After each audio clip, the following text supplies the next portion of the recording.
texto de Marcos, capítulo 2, de 1 a 12.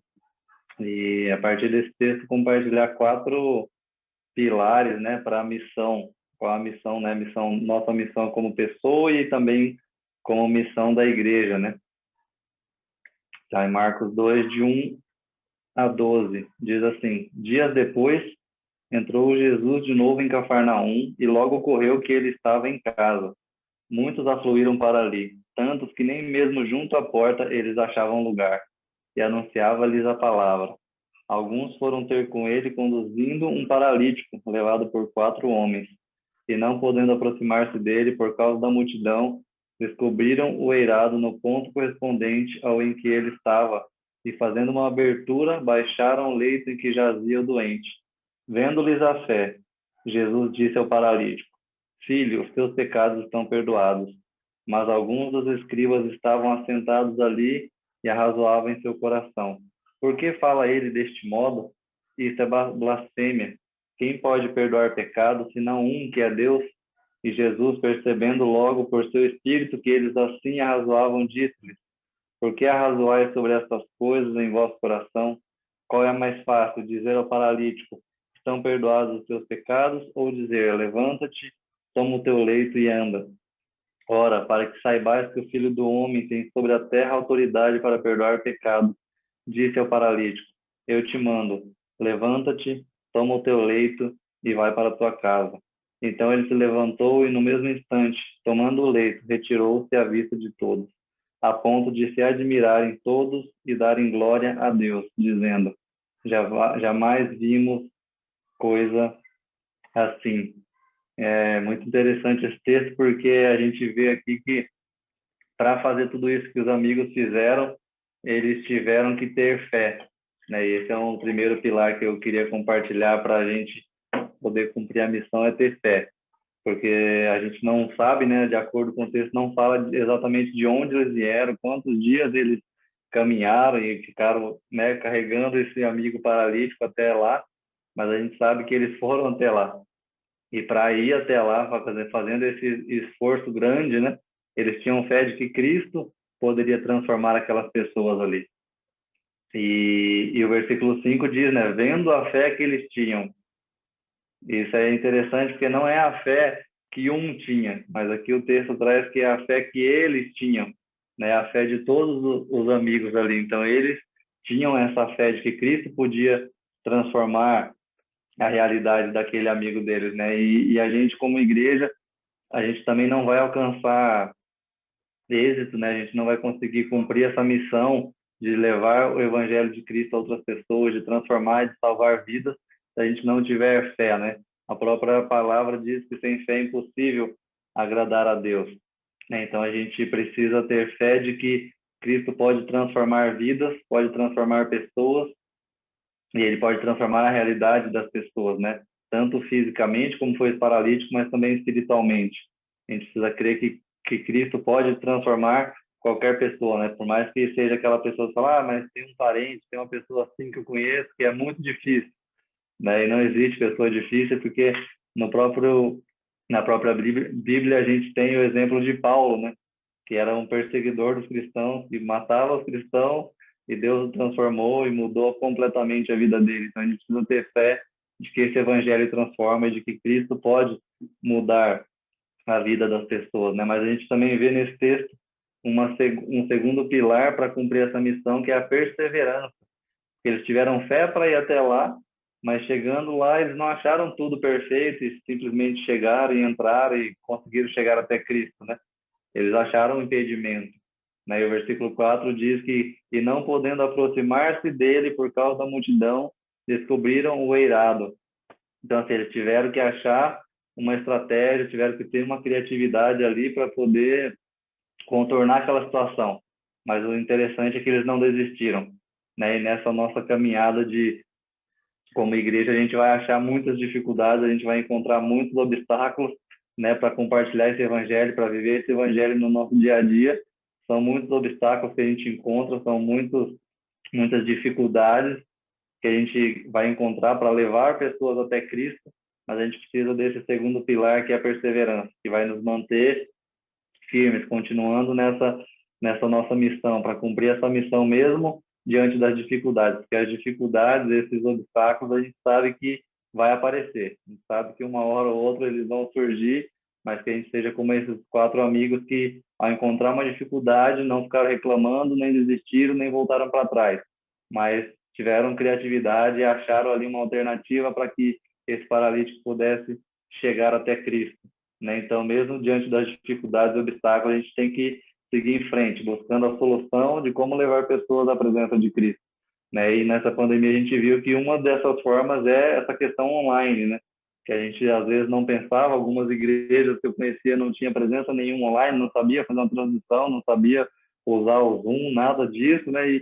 E quando veio essa pandemia, veio esse obstáculo, a gente teve que se reinventar, ter criatividade, achar outros meios, porque a multidão estava tampando a porta ali e não podia entrar, mas a missão não para, né? A missão não pode parar e a missão ela vai continuar mesmo diante desses obstáculos, né? E a gente precisa ter essa perseverança.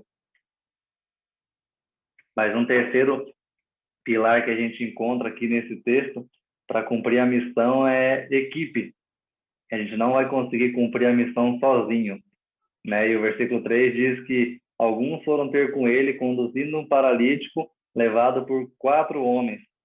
E aqui é interessante que, dos 3 relatos dos evangelhos, o único que traz esse dado é o Evangelho de Marcos, que ele traz que eram 4 homens. E isso é legal porque poderiam ser 2, né, carregando ali a maca, mas a gente sabe que 2 carregando uma maca é muito mais difícil do que quando é 4 carregando uma maca, né? A gente vê ali a importância da equipe, porque se fosse só 2 ou um sozinho, esse trabalho ia ser muito mais árduo, muito mais difícil, talvez até impossível, porque talvez ele não conseguiria subir no eirado e baixar ele, talvez ele conseguisse chegar até a porta, mas aí não iria conseguir chegar até Cristo.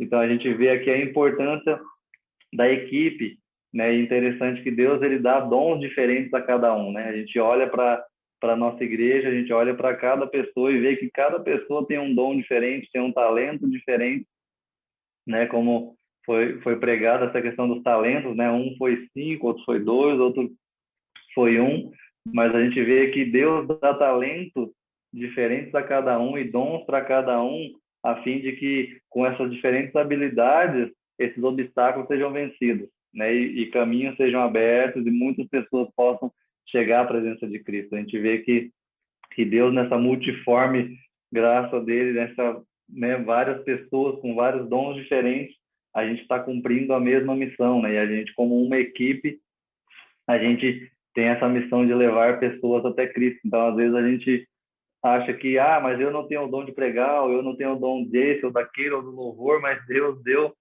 esses talentos para o corpo, né? Como Paulo vai dizer, né? Fazendo essa analogia ao corpo, falando que o corpo tem vários membros diferentes. E cada membro tem a sua função e nenhum é mais importante do que o outro, né? Mas todos cooperam, todos trabalham junto para um propósito só. Então, essa é a ideia do corpo e da equipe aqui, né? Todos cumprindo uma missão só, que é levar pessoas até Cristo. Essa é a missão da igreja, né? De levar esse evangelho para as pessoas, de levar essas pessoas até Cristo, para que elas possam conhecê-lo e adorá-lo, né? Então, essa é a nossa missão.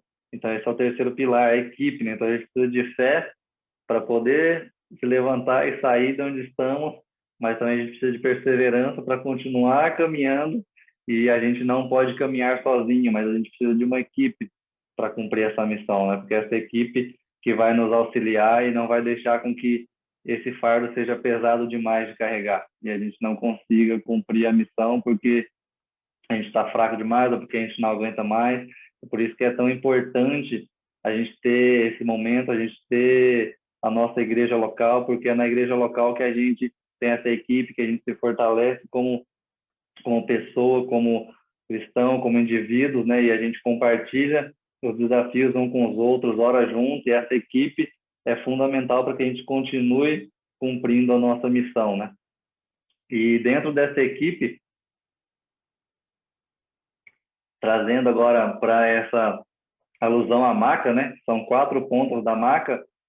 trazendo um pouco para essa visão missionária, eu gostaria de compartilhar um pouquinho o que seria essas 4 pontas da maca, né? Em qual ponta a gente poderia estar fazendo parte para levar pessoas até Cristo. A gente acha que para levar pessoas até Cristo, essa missão é do pastor ou do missionário em si. Mas não, né? Existe toda uma equipe, não é só o pastor, não é só o missionário que levam pessoas até Cristo. Mas como a gente viu, nesse corpo a gente tem várias funções diferentes, mas todos com o mesmo objetivo, todos com a mesma missão, né? Então, uma dessas pontas da maca, sim, está o missionário, com a pregação do evangelho, mas também em uma segunda ponta tem a igreja local, que é a igreja que faz esse envio desse missionário para o campo, que é a igreja que acolhe, que sustenta, que faz o cuidado, e mas que principalmente que envia, né? Que é na igreja local que, como Paulo e Barnabé, a gente vê que eles estavam servindo na igreja local e o Espírito Santo então vem e fala: me separa Barnabé e Saulo para a missão. Então a gente vê que é na igreja local que Deus direcione, que Deus desperta esses vocacionados para enviar para uma missão específica. Então a igreja tem esse papel de treinar e enviar esses missionários, né? Então uma ponta da maca está o missionário, outra ponta da maca está a igreja local nesse envio, nesse cuidado, nesse pastoreio. Em outra ponta da maca tem os parceiros, e aí entra a parte de intercessão e a parte também de contribuição. Então, a gente pode fazer parte também, levando pessoas a Cristo, através da nossa oração, através da nossa contribuição financeira, para que, como eu não posso ir, outro está indo, mas eu participo junto. Então, por isso que, quando a gente fala da missão, a gente não fala com o termo ajuda, né? Porque quando a gente fala em ajuda, dá a ideia de que eu estou ajudando uma pessoa. Então, essa pessoa não está fazendo nada, só eu estou fazendo. Mas na missão, não. A gente vê que essa é uma equipe, né? Então, são 4 pontos, então a ideia é parceria, né? Então, por isso a gente chama de parceiros na missão, porque somos juntos, né? Cada um na sua área, como um corpo, todos juntos estamos fazendo uma missão, pode levar pessoas a Cristo. Aí você fala: mas eu não estou pregando o evangelho lá, mas eu não estou lá naquele país, eu não estou lá naquela cidade, mas através das suas orações, através da sua contribuição, você está fazendo parte dessa missão de levar pessoas até Cristo, né? Então essa seria uma terceira ponta da maca. E uma quarta ponta seria essa agência missionária, em outra ponta, né? Que tem essa função principal de preparar, né? Porque hoje, quando os missionários precisam ir para o campo, eles precisam de um preparo específico, seja teológico, seja missiológico, para que se chegue até um campo transcultural ou um campo dentro do Brasil, né? A gente não vai sem preparo. Então, a agência missionária veio para suprir essa necessidade de preparo e também de parte burocrática, né, de documentação e também do cuidado, né, de quando a gente viu, né, a questão da Lisiane que aconteceu no Afeganistão, a agência que foi e agiu para tirar ela do país para que ela pudesse estar em segurança, né? Então a gente vê esse papel da agência nesse cuidado mais pontual, né? Enquanto a igreja local pode fazer um cuidado a mais longo prazo, mas a agência também tem esse cuidado mais pontual. Então, essas seriam as 4 pontas da maca, né? O missionário, igreja local, parceiros e agência missionária. Então, cada um na sua função, cada um fazendo um pouquinho para que o trabalho não fique pesado para ninguém, né? Como a gente viu, eram 4 amigos para que essa máquina não ficasse pesada. Se a gente tira uma dessas pontas, o trabalho vai ficar sobrecarregado, seja para o missionário, ou seja para a igreja local, para a agência, ou para os parceiros, né? Se alguém solta essa ponta da maca, vai pesar para alguém, e alguma parte vai ficar sobrecarregada, né? E não é isso que a gente quer, porque essa sobrecarga pode trazer uma desistência, um desânimo para que a gente cumpra essa missão. Então, a gente precisa de fé, perseverança, equipe e um quarto pilar para cumprir a missão é a glória de Deus. O último versículo do texto que a gente leu diz que após Jesus curar aquele paralítico, ele se retira, o paralítico se retira à vista de todos, a ponto de se admirarem todos e darem glória a Deus. Então ali ninguém ficou falando: nossa, que amigos maravilhosos, nossa, vocês são fera, vocês são demais. Não, mas eles glorificaram a Deus através daquilo que eles viram. E esse é o foco da missão. Não é para glorificar uma agência, um missionário, falar: nossa, que missionário bom, ou que agência legal, ou que igreja legal que enviou, ou que nossa, eu sou parceiro, eu envio tanto de dinheiro, e ele é, nossa, muito obrigado, você envia demais, envia muita oferta. Não, a glória da missão é de Deus, né? Não é do missionário, não é da igreja, não é da agência, como essa cura que aconteceu aqui, essa conversão que aconteceu. Quando esses amigos levaram esse paralítico até Cristo, a glória foi de Deus. E essa é que a gente precisa ter em mente, né? Que esses missionários no campo, os intercessores na igreja, os investidores nessa causa, as agências missionárias, seus líderes, todo mundo faz parte de uma mesma equipe que aceitou esse desafio e se dispôs a levar vidas até Cristo, né? E todos trabalham para que Cristo seja glorificado. E todos precisam trabalhar com essa missão, com esse foco de glorificar a Deus e para que ele seja glorificado e conhecido não só aqui, mas entre todos os povos, né? Como a gente vê em Salmos, Salmo 96:3 diz: anunciai entre as nações a sua glória, entre todos os povos a sua maravilha. A gente vê que aqui o foco da missão, o foco é para que todos os povos o adorem, para que todas as nações o conheçam, né? Não é para que apenas a minha nação, apenas um povo X ou Y, não, mas para que todos os povos, todas as etnias, para que todos possam adorar a Deus e glorificar o nome dele. Esse é o propósito, né, da nossa missão, esse é o propósito da nossa vida. Até tem o versículo que diz que tudo que a gente fizer, até comer ou beber, que a gente possa fazer para a glória de Deus. Quanto mais cumprir a missão, quanto mais pregar o evangelho, né, precisa ser para a glória de Deus. Então, John Piper tem uma frase que diz que a maior motivação para a ação missionária é tornar Deus conhecido e levar todos os homens a adorá-lo. Então, esse é o foco da missão, né? Não é fazer uma pessoa conhecida, um missionário conhecido, mas fazer Deus conhecido para que os povos possam adorá-lo. E o John Piper vai dizer também que diante de tudo isso que a gente viu, diante do chamado de Deus, diante da obra missionária, nós temos três alternativas. Ou a gente investe em missões como enviadores, ou como enviados, ou desobedecemos. Então, né, ou a gente faz parte dessa equipe enviando, sendo enviado, ou a gente está desobedecendo, né? Então, o John Piper vai dizer que a gente tem essas três alternativas.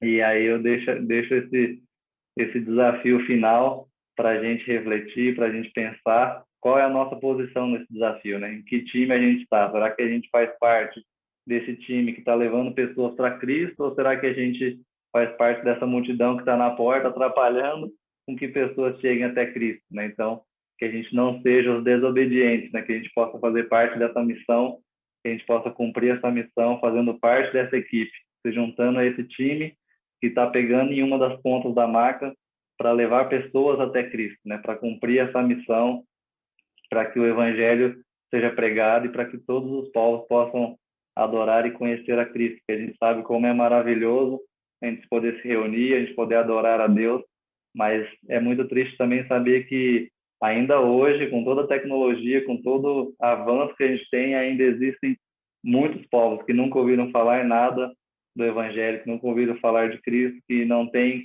nada da Bíblia, não tem uma porção da Bíblia, nem um texto, nem uma frase, nem um versículo, né? Então tem muito trabalho a ser feito e que a gente possa fazer parte dessa equipe, né? Ou como enviadores ou como enviados, mas não como desobedientes, né? Que a gente possa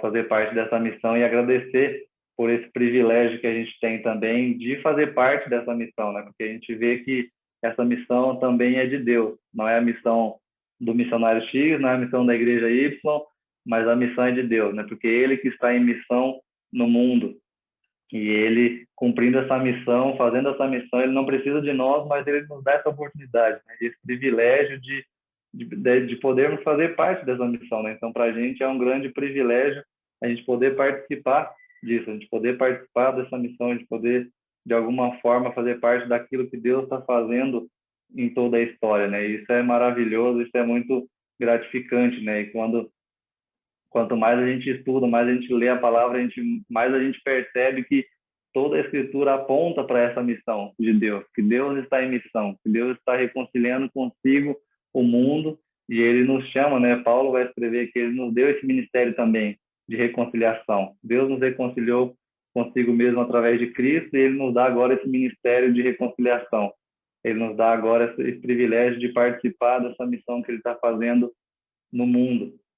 E eu gostaria de ler mais alguns textos só, para a gente encerrar, alguns textos na Bíblia, tanto do Velho quanto do Novo Testamento, porque quando a gente fala em missão, às vezes o que vem na nossa mente é só o Novo Testamento e só os textos da grande comissão, né? E a gente acha que missão, então, é só ali aquilo que Cristo falou, ou Paulo falou como missionário, mas toda a Escritura, ela fala sobre missão, né?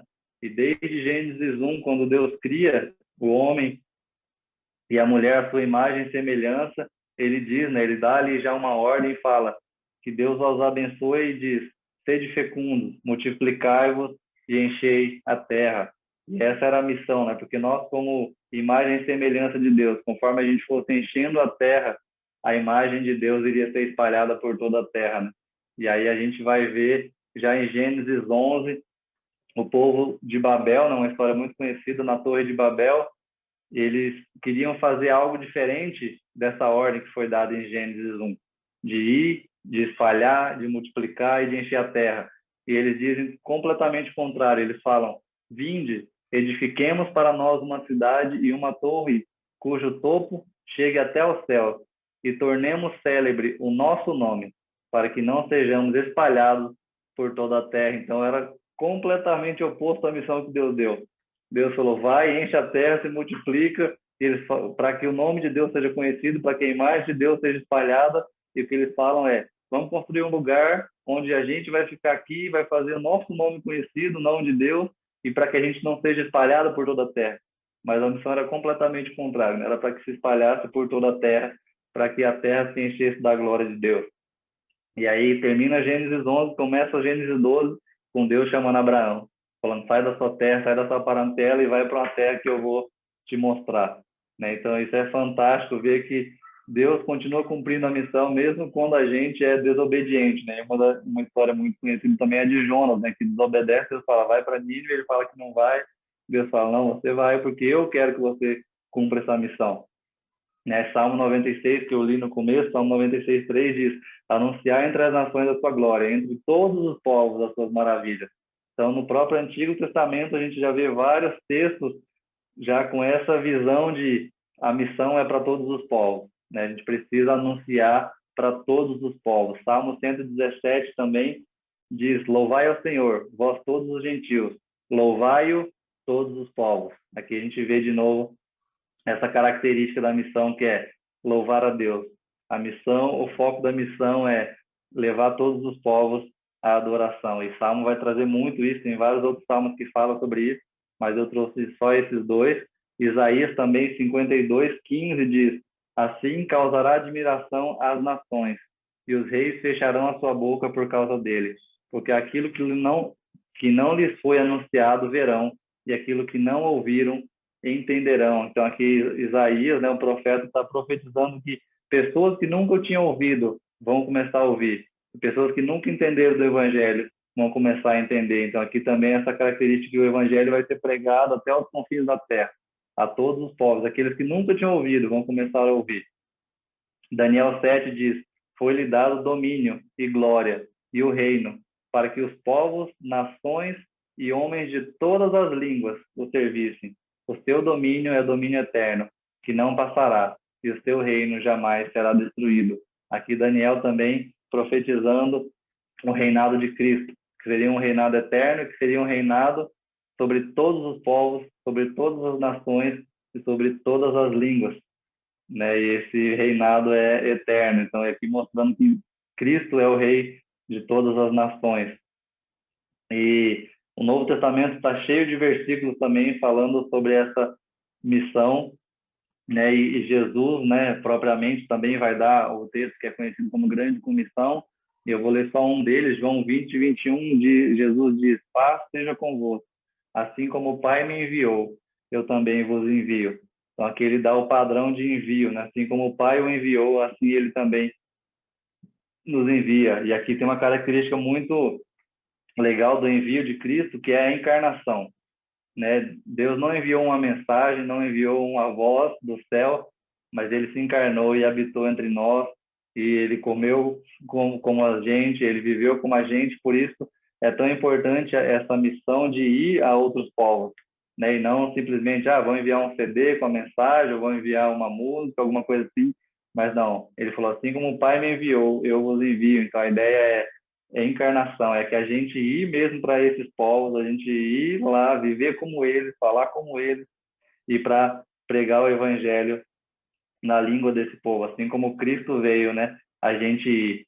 E Apocalipse 7, né? Aí já vamos pro final, a gente tem um spoiler aqui de que essa missão que Jesus deu, essa missão que começou em Gênesis, ela vai ser cumprida, porque João, ao escrever Apocalipse, ele tem uma visão, e uma dessas visões que ele tem, em Apocalipse 7, 9 e 10, diz: depois dessas coisas, vi, e eis grande multidão, que ninguém podia enumerar, de todas as nações, tribos, povos e línguas, em pé diante do trono e diante do Cordeiro, vestidos de vestiduras brancas, com palmas nas mãos, e clamavam em grande voz, dizendo: ao nosso Deus, que se assenta no trono, e ao Cordeiro pertence a salvação. Aqui é como se fosse um trailer de um filme que a gente vê que no final vai dar tudo certo, mas você vai assistir o filme e no meio começa a dar vários problemas, e você fala assim: ixi, não vai dar certo, mas aí você lembra do trailer e fala: mas no trailer, no final vai dar certo, então de algum jeito as coisas vão funcionar, eu não sei como, mas vai dar tudo certo no final. E aqui, esse texto de Apocalipse é um spoiler dizendo: a missão vai ser cumprida. Lá, quando a gente chegar no céu e estiver diante do Cordeiro, vai ter gente de todo o povo, de toda a tribo, de toda a língua e de toda a nação. E o evangelho foi pregado, então, a todos os povos, a todas as línguas, e por isso que a gente confia e a gente precisa ter fé, né? Um dos pilares de que essa missão vai ser cumprida, não por causa de nós, não porque a gente é bom demais, não porque a gente é capacitado para isso, mas porque a missão é de Deus, né? Aquilo que eu falei no início, a missão é dele e ele está cumprindo essa missão. Apesar de nós, apesar das nossas falhas, apesar das nossas fraquezas, apesar da gente pisar na bola, apesar da gente ser jonos e falar que não vai, e falar que não quer, ele cumpre a missão dele, né? E esse texto de Apocalipse traz esse spoiler para a gente de que a missão vai ser cumprida, que a missão está sendo cumprida e de que no final, diante do Cordeiro, vai estar todo o povo, de toda a língua, de toda a nação.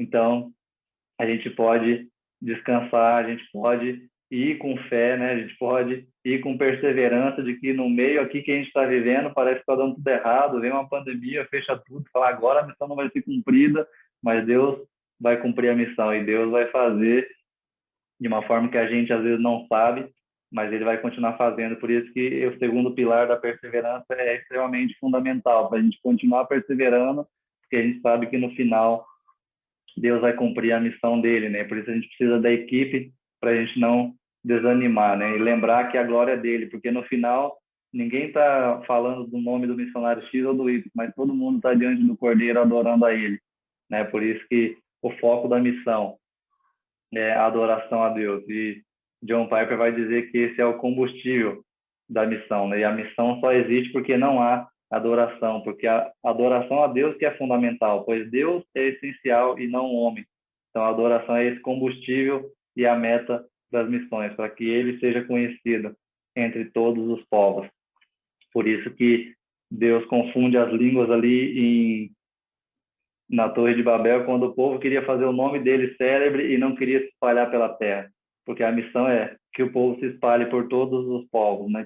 Que a gente, como cristão, possa se espalhar, levando essa imagem de Deus a todos os povos, para que todos os povos o adorem, não para nossa glória, não para tornar célebre o nosso nome, né? E um último exemplo que eu gostaria de dar é a rainha de Sabá, né? Em Provérbios vai dizer que essa rainha saiu de muito longe para ir ouvir a sabedoria de Salomão, né? Os livros de Jó, Provérbios e Eclesiastes, né, que são chamados de livros sapienciais de sabedoria, eram literaturas como se fossem panfletos evangelísticos para outras nações. Era a forma de outros povos conhecerem a Deus. E aí a Rainha de Sabá é essa concretização, né? É mostrando que esse panfleto evangelístico funcionou, né? Essa ideia de ter esses textos como textos que iriam alcançar outras nações, por não ser como outros textos do Antigo Testamento, que tem genealogias, que têm nomes de Abraão, Isaac e Jacó. Então, outros povos talvez não conhecessem essas linguagens. E por isso que é importante conhecer o texto, conhecer a cultura dos povos que a gente vai pregar o evangelho, porque eles não vão conhecer essa linguagem bíblica que a gente usa muitas vezes dentro da igreja, né? E esses textos de sabedoria tinha essa função no Antigo Testamento, de através desses textos outros povos pudessem conhecer a Deus. E a rainha de Sabá é esse exemplo que é até citado por Jesus no Novo Testamento, né?